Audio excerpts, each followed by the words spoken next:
Polígrafo de la Estrella de Panamá. Hoy en el Polígrafo vamos a conversar con el defensor del pueblo, Eduardo Leblanc.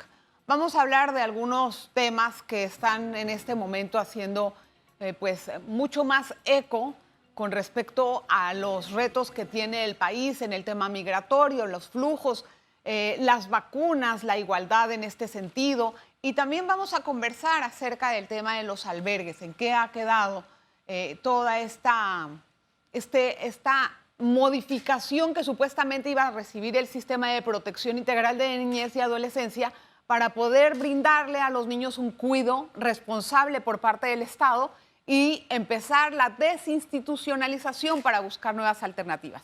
Déjeme recibir a nuestro invitado, don Eduardo. ¿Cómo está usted? Bienvenido. Gracias, Lita, gracias. ¿Cómo le va? Gracias por estar con nosotros, don Eduardo. Primero empezar por el tema migratorio, ¿no? Tenemos ahorita un reto importante como país y como región realmente. Y usted ha tenido recientemente algunas reuniones con sus homólogos de la región. A mí me gustaría que nos dé primero un balance de esa reunión y a qué soluciones arribaron. Sí, muchas gracias, Lita. Luego de recibir la invitación del Defensor del Pueblo de Colombia, nos reunimos la Defensoría del Pueblo de Ecuador, la Defensoría de los Habitantes de Costa Rica, y también ella fungiendo como presidenta del Consejo de Defensores y Procuradores de Derechos Humanos. El Defensor de Colombia y mi persona adicional participó Migración Colombia y el Instituto Colombiano de Bienestar Social. Todo esto también bajo la observación de OIM y de ACNUR y de otras instituciones del Sistema Universal. Ahí pudimos palpar lo grave que está el asunto migratorio, la cantidad de personas que llegan cada media hora a Capulganá y que definitivamente son los que van a cruzar por 7 días o más el tapón del Darién. Dentro de las conclusiones que llegamos, y que son observaciones que en los próximos días cada una de las defensorías del pueblo le van a estar haciendo llegar a los gobiernos, están, uno, el intercambio de información veraz, efectiva, ordenada y sostenida en el tiempo para conocer las personas que se encaminan o se enrumban a la selva y las personas que llegan. Es decir, que Colombia nos diga cuántas personas van y nosotros le digamos a ellos cuántos llegan. Esto es por cumplir el mandato del Pacto de Migración Segura que indica que no se deja a nadie atrás. Eso es importante por edad, importante por género, importante si hay personas embarazadas o no, para nosotros tener esas precauciones y esa medida y saber a quién enfrentarnos. Lo segundo es mayor seguridad en la frontera, en el paso de la frontera en la medida de lo posible. Reconocemos que es unos lugares muy inhóspitos, pero tenemos conocimiento de la comisión de delitos en la selva y no tenemos la seguridad si puede ser dentro o fuera del territorio nacional. Por eso se le pide a ambos gobiernos. El otro tema es ubicar nuevas rutas. Creo que es importante de que en Migración y el Ministerio de Seguridad en Panamá autoricen la apertura de la ruta, por ejemplo, de Puerto Valdía, que es una ruta que le permite un paso más expedito por el Darién sin que tengan que pasar 7 días en esta ruta de la selva. A ver, ¿no? déjeme hacer algunas acotaciones. Con respecto al primer punto, el intercambio de información sostenida en el tiempo, eso ya se había trabajado con Colombia. De hecho, firmaron un acuerdo de intercambio de información entre Panamá y Colombia. Y si ustedes están insistiendo en eso, debo pensar que se requiere de un esfuerzo mayor para que se haga efectivo este intercambio de información, porque hasta lo que yo he sabido es que todavía llegan las personas sin muchos antecedentes o documentación, etcétera, que se pueda referir a Panamá desde Colombia. Sí, en ese punto es que la información en algún lado se está perdiendo, en algún lado no se está cumpliendo con ese acuerdo de abril del 2021, creo que fue. No se está acordando eso. Adicional, bueno, Colombia no está haciendo la biometría, la hacen en Panamá, la verificación. Y Colombia dice que Panamá no da información. Entonces, ahí tenemos, y es parte de las conclusiones que vamos a llegar en un informe final de esta visita y de las reuniones que van a venir, producto de esto, Sí. con la directora de Migración, con el ministro de Seguridad, donde las autoridades colombianas dicen que ellos sí cumplen y que somos nosotros, y en Panamá dicen que los que no cumplen son ellos, y tenemos que llegar a ese acuerdo, por lo cual también aplaudimos que se estén reuniendo en estos momentos ellos para ver temas de política exterior, pero nosotros en razones humanitarias Sí. necesitamos que se pongan de acuerdo, porque al final del día esos son insumos que necesitamos nosotros, la Cruz Ajá. Roja Internacional, ACNUR y todos los sistemas Ok. universales de derechos humanos. Con respecto al segundo tema que usted trata allí, que es la seguridad en la frontera, ¿a quién le va a tocar meter pues este recurso? ¿A Colombia para que no crucen o para que los delincuentes de alguna forma, tal vez, que trabajan allí como en explotación de trata de personas o también con los llamados coyotes, no se, pues, los contengan, o aquí en la selva del Darién? Es decir, esto hay que ponerle nombre y apellido para que esto funcione. No, eso tiene que ser un tema conjunto. Sin lugar a duda, tiene que ser el Ejército de la República de Colombia y Senafrón, que tienen que asegurar los espacios de cada una de las naciones, que tienen que meterle más inteligencia al Ministerio de Defensa de Colombia y al Ministerio de Seguridad de Panamá. Tienen que meterle más inteligencia para poder captar a los coyotes y poder también combatir la delincuencia y los crímenes que hoy por hoy se dan en la selva. Pues nosotros tuvimos reportes allá que se dan crímenes a 7 horas de la frontera, a 7 horas de Capurganá, que todavía está dentro de Colombia, y tenemos reportes de acá que indican que a horas antes de llegar a Bajo Chiquito, por lo cual eso es territorio colombiano y es territorio panameño. Entonces, en eso, una pregunta. ¿Cuántas denuncias ha recibido usted como defensor del pueblo cuando ha hecho sus visitas o por de alguna otra forma sobre este tipo de casos de coyotes, Bueno, de trata de personas? nosotros recibimos quejas y en virtud de información privilegiada que recibimos de parte de migrantes, se coordinó con el señor procurador Caraballo, quien inmediatamente coordinó con la Defensoría y se envió 2 fiscales del área. En ese momento, en esa operación que se hizo en mancuerna con el Ministerio Público, se pudo recabar más de 200 denuncias de posible comisión de delito. Tengo que señalar, Rubén, hay que ser responsable en esto. Muchas de las personas migrantes callan. ¿Y por qué callan? O sea, nos lo dicen a nosotros, se lo dicen a otras ONGs, pero ¿por qué? Porque eso hace que el paso se les sea más tardío. Entonces prefieren, aunque sea difícil para nosotros comprender eso, mejor me callo porque si no voy a poder llegar a mi futuro final, que no es Panamá. Lo hacen por necesidad. Hay que tener muy claro que lo que estamos hablando es que es un territorio totalmente desconocido para ellos, es incierto y además es peligroso. Entonces confían, por, entre comillas, mucho esta palabra, en personas que les prometen un camino seguro para llegar a su destino. Sí, puedo agregar algo. Mire, y lo que usted está diciendo es exactamente así. Lo que nosotros pudimos palpar en Capurganá por la vestimenta que tenían, por todas las indumentarias que tenían, es que ellos, y porque lo preguntamos, no solo porque lo vimos, lo preguntamos a migrantes, a viva voz con ellos, y le preguntamos si ellos sabían cuántas horas de camino, cuántos días, perdón, de camino eran a Panamá, no sabían. Claro ellos, por todo lo que tienen, no saben que lo que viene son 7 días de selva. Y peligrosos, eso es muy importante. Donde pueden perder la vida. Tengo que hacer una pausa, señor defensor del pueblo, una pausa rápida, no nos vamos a tardar nadita. Al regresar vamos a tener más acerca de este tema, las posibles alternativas que deben de hacer. Oiga, ¿y por qué no se hace una responsabilidad multilateral?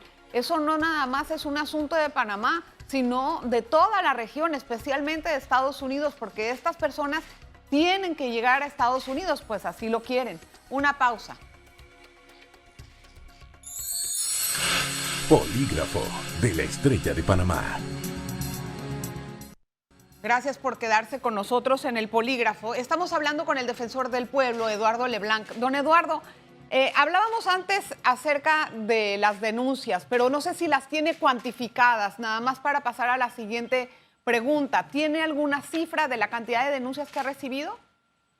Sí, bueno, en el examen que hicimos, en la práctica que hicimos en conjunto con el Ministerio Público, recibimos alrededor de 200 denuncias de posible comisión de delito. ¿En qué tiempo? Bueno, es un margen de tiempo, ese fue una inspección que hizo en coordinación la Defensoría del Pueblo de Metetí, junto con los fiscales de Metetí y los fiscales de la comarca, que recogieron esa cantidad de denuncias. Entiendo. Ahora, tenemos ahorita un problema sobre el flujo migratorio que ha aumentado. Esto es consecuencia también de que en un momento estuvieron cerradas las fronteras y también del cambio de gobierno en Estados Unidos, que parece atraer más a los migrantes y de otra forma también los problemas internos de cada país. Y no se ve solución a esto. ¿Por qué no se hace un esfuerzo multilateral? Porque es la única forma en que vamos a poder detener un poco el flujo y pues poder controlar eso, porque también a nosotros nos está cayendo un presupuesto extraordinario que estamos designando para esto y simplemente un país de paso está invirtiendo recursos no solamente en estos migrantes, sino en otras cosas para poder contener el paso hasta Estados Unidos. ¿Quién tiene que poner la carga aquí? Bueno, detenerlo es bastante difícil desde estos aspectos. Nosotros, por ejemplo, el ejercicio que hicimos a través de la coordinación y de la invitación de la Defensoría de Colombia incluyó Colombia, Panamá, Ecuador y los países de la región centroamericana. Y es difícil. O sea, la migración se da producto de temas socioeconómicos y políticos de diferentes países, de Haití, de Cuba, ¿no? y de Medio Oriente. Entonces, poder determinar internamente los países es difícil. En el tema de los recursos, mi mensaje es bastante claro. Yo creo que nosotros tenemos de alguna forma que invertir algunos recursos pensando en la población y que además beneficie a los migrantes. Es decir, en Bajo Chiquito no hay agua potable, en Bajo Chiquito no hay electricidad, pero si no van los migrantes, igual hay que llevarle esa agua, esa electricidad a los pobladores. Ellos son igualmente panameños, igual que nosotros. En Metetí no hay, en ciertos lugares no llega el agua potable, ¿no? En ciertos lugares no llega la electricidad. Sí, entiendo eso. Invertamos pero... no solo por el tema migrante, invertamos por la población, ¿no? Sí, yo entiendo eso, pero eso también le cuesta al país recursos. Igualmente, aunque lo invierta para la población, hay una planificación para tal y yo no creo que eso existe ahora, a menos que se haga en forma reactiva, como lo que siempre pasa en el país. Le hago una pregunta. ¿Cómo vamos a hacer con la vacunación de los viajeros? A ver, yo quiero entender cuál fue el tema que se trató con sus homólogos y si decidieron algo con respecto a la vacunación.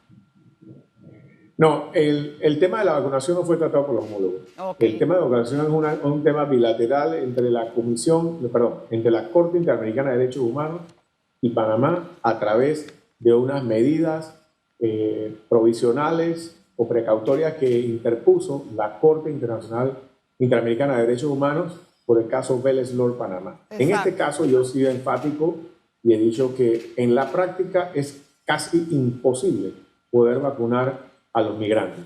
Y la razón de ser son varias. Uno, Panamá no tiene la infraestructura para llegar de una forma rápida y veraz, y constante a Metetí y a Bajo Chiquito. Aún así, aunque tuviéramos, por la sola organización, por la sola forma de la migración, fuera imposible. Tuviéramos que estar, por ejemplo, hay que hacer un censo, ¿no? Entonces usted lleva 4 horas hacia Metetí, después 4 horas en canoa hacia Bajo Chiquito, a contabilizar a los migrantes que están. Luego llevas las vacunas 4 más 4 horas allá. Cuando llegas, ya ese migrante no está ahí, está en Metetí. Entonces vas a Metetí. Cuando llegas a Metetí, haces nuevamente... No, eso no suena nada lógico. Entonces, claro. Con todo el respeto de los jueces de la Corte Interamericana de Derechos Humanos, y yo como persona y como defensor del pueblo, además tengo el derecho a disentir, yo no creo que esta haya sido una medida realizable en el tiempo por ningún estado de los que pasan este flujo migratorio.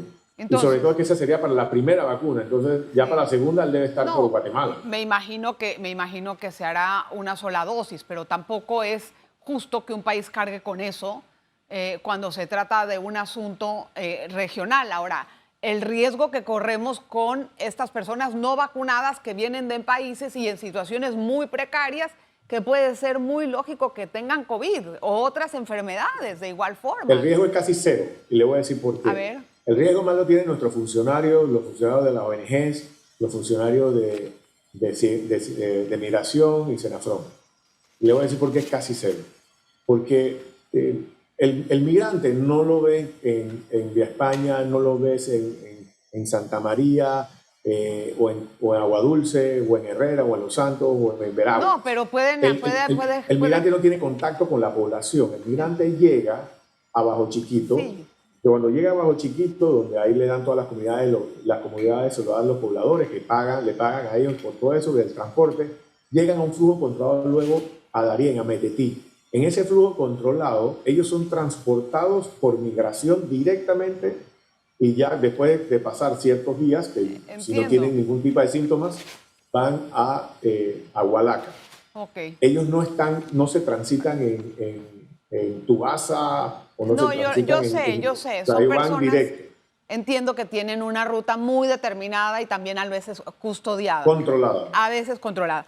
La cantidad de niños, recientemente usted me pasó muy amablemente un informe que decía que habían 1.238 infantes, que habían, yo no sé, bueno, me imagino que esa cifra se ha actualizado, pero a mí me gustaría que me cuente un poco sobre el drama de ir con niños y atravesar este tipo de territorio tan hostil e inhóspito con un niño en brazos o a veces con un niño menor de 5 años, que hemos visto muchos casos, y muchos quedan después solos, tal vez sus padres mueren. ¿Me puede explicar cuántos niños existen en este momento abandonados o que no tienen a sus padres cerca? Sí, 1.238 era la cantidad de migrantes, no la cantidad de niños. Ah, ok. Sí, okay. Lastimosamente cuando arriesgan la vida y arriesgan este paso, van con niños. Nosotros pudimos ver los niños en Capurganá que vienen para acá. Tenemos alrededor de 69 niños en distintos albergues o en proceso de reunificación familiar en estos momentos. La verdad es que es impresionante y le digo, para nosotros fue grato, pero a la vez impactante. Fue grato al ver las caritas felices en Capurganá y fue impactante porque no son las mismas caritas que vemos cuando llegan a Metetí o llegan a Bajo Chiquito, unas caras tristes, agotadas, desalentadas, porque no conocen lo que viene. Entonces, sí, es impresionante cómo las personas salen de sus países, recorren desde el Amazonas, pero con niños en brazos. Pero hay una cifra, por ejemplo, de cuántos niños han quedado aquí varados.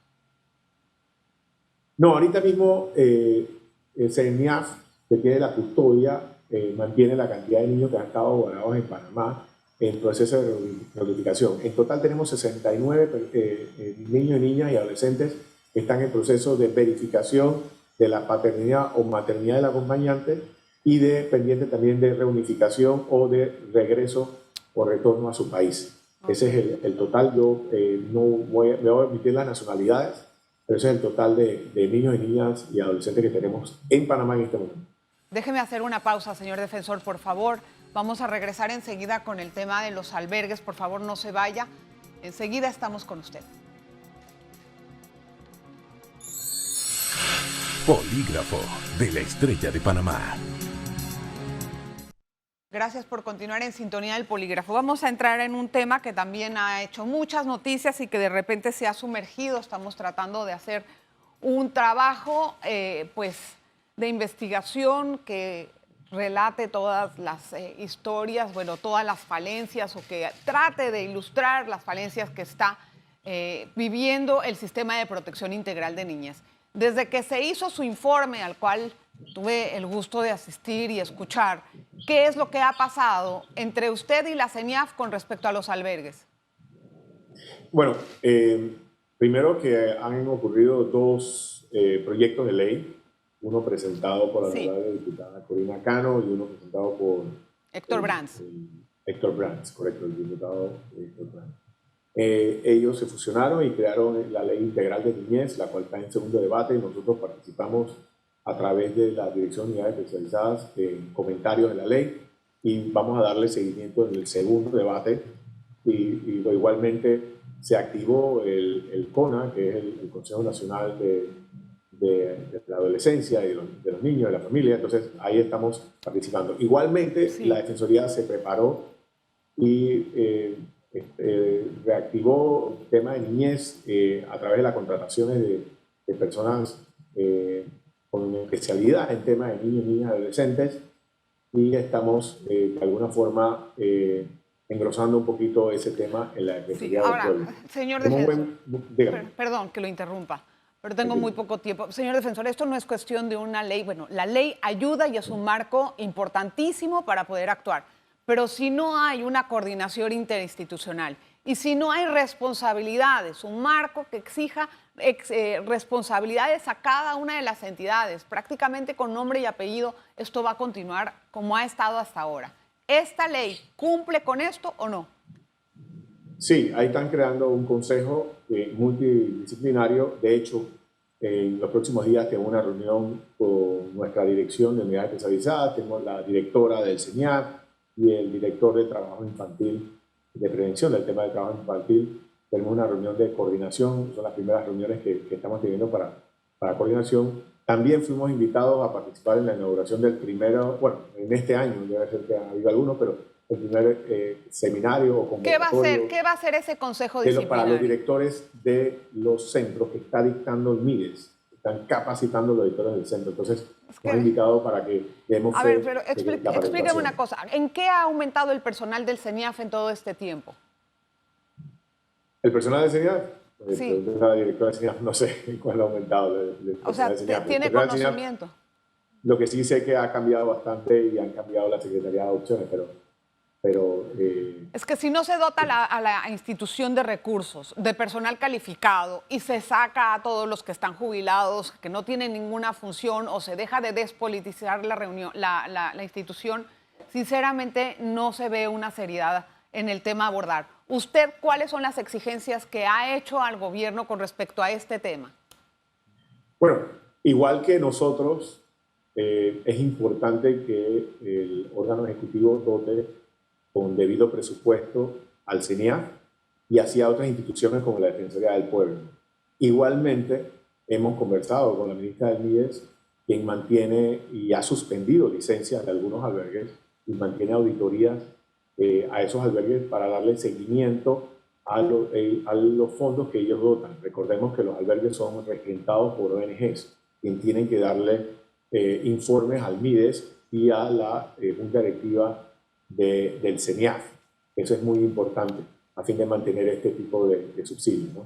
Pero definitivamente el gobierno central tiene que invertir en la niñez para evitar O sea, a ver, yo lo quiero que saber son una los cosa, niños institucionalizados. señor defensor. Sin tanto discurso, ¿usted como defensor siente que se está haciendo un trabajo de protección a la niñez en el país o no? Siento que se puede hacer más. Esa es mi respuesta. Okay. Y Siento lo que se puede hacer está más. Tenemos que haciendo, evitar niños institucionalizados. okay. Tiene que ser más rápida las adopciones. Del 1 al 5, ¿en qué califica este sistema de protección del país? El actual, Del 1 al 5, 3. por ejemplo. 3. 3. Ah, le dio una buena calificación porque No, con las 3 no historias era buena que hay. calificación. Ok. ¿Qué usted cree que son los primeros puntos que se tienen que atender en urgencia? Bueno, dentro de los primeros puntos que tenemos que atender como urgencia es evitar la institucionalización del menor, Sí, o de la persona, obvio. niño, niña, adolescente. Tenemos que evitarlo. Tenemos que los trámites de adopción tienen que ser más ágiles. Y tenemos que también tener intervenciones importantes en los hogares y en las personas, para evitar también de que el abandono y evitar que esos niños queden en albergues. Y adicional, después que pasan esa edad de adoptabilidad, también tener un protocolo para reinsertarnos en la sociedad. Exacto. Porque ese Ahora, es un problema que tenemos. para poder hacer todo lo que usted dice, no puedo tener tanto tiempo para hablar de eso, lastimosamente, porque el programa se acaba en 2 minutos. Pero en este momento, ¿cuál es la población, si es que tiene una idea, alrededor de cuántos niños hay institucionalizados? No, esa información no la tengo en este Ok. momento. Lo que quería saber, a lo que iba, es cuál ha sido el proceso de desinstitucionalización, porque eso me gustaría saber si usted ha participado en eso y a cuántos niños se ha logrado reinsertar a su familia, pero en condiciones óptimas. No, nosotros no participamos en ese tema, eso participa directamente CENIAF. Bien, entiendo. La verdad es que hace falta mucho, porque sí tenemos nosotros conocimiento y en el reporte que dimos en su momento de niños institucionalizados y que todavía falta mucho para poder lograr que esta práctica se deje de dar. También hace falta mucha coordinación entre las instituciones y dar asistencia terapéutica a las familias que son el seno o el núcleo de la violencia para todos estos niños y adolescentes. Así es. Gracias, señor defensor, por estar con nosotros en el Polígrafo de la Estrella de Panamá. Gracias, tía Adelita, siempre a la orden. Siempre a la orden y gracias a usted siempre por estar aquí en este programa que hacemos con mucho esmero. Espero que haya sido de su agrado y sepa siempre que estamos pendientes de toda su sintonía. Nos vemos la próxima. Polígrafo de la Estrella de Panamá.